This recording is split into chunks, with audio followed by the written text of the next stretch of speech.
Faith is an enigma. Between those who have it and those who don't lies a chasm of incomprehension.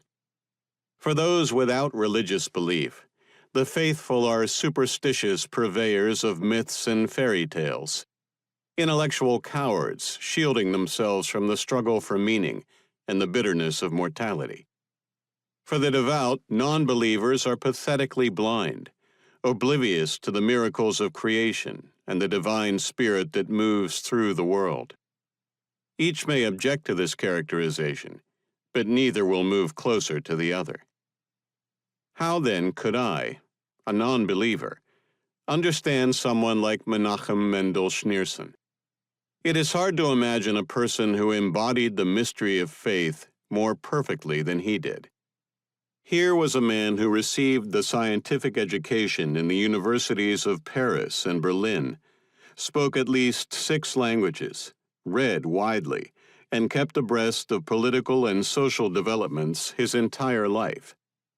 He was also an uncompromising fundamentalist who subscribed to creationism, denied the theory of evolution, and believed that the sun orbited the earth. A thoroughgoing traditionalist, Schneerson opposed liberal religion, eschewed interfaith dialogue, devalued secular education, and insisted on rigid gender roles. Yet he was fascinated by modern technology, enlarged the role of women in his community, and practically invented Jewish outreach. From his office in Brooklyn, he oversaw the expansion of a small Hasidic group into a worldwide empire, though he barely left his neighborhood, except to visit a cemetery in Queens. Schneerson was a mystic, steeped in the esoteric realms of Kabbalah and Hasidism. He was also an organizer who insisted that action was the most important religious value. His theology transformed the face of modern Judaism, but he dedicated immense amounts of time and effort to traditional Talmudic scholarship. Most of his work is incomprehensible to anyone without a rabbinic education. Though he came from an anti-Zionist tradition, he was deeply invested in the State of Israel and sought to influence its cultural and political life. Unlike every other Jewish leader, he never even visited. With his black frock coat and thick Yiddish accent, he embodied an old-world Judaism.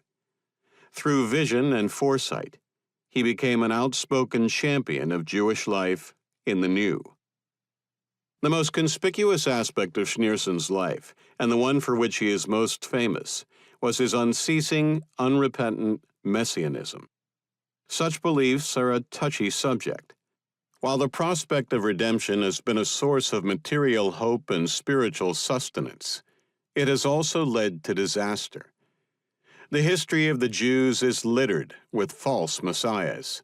Some of them were benign, others left destruction in their wake.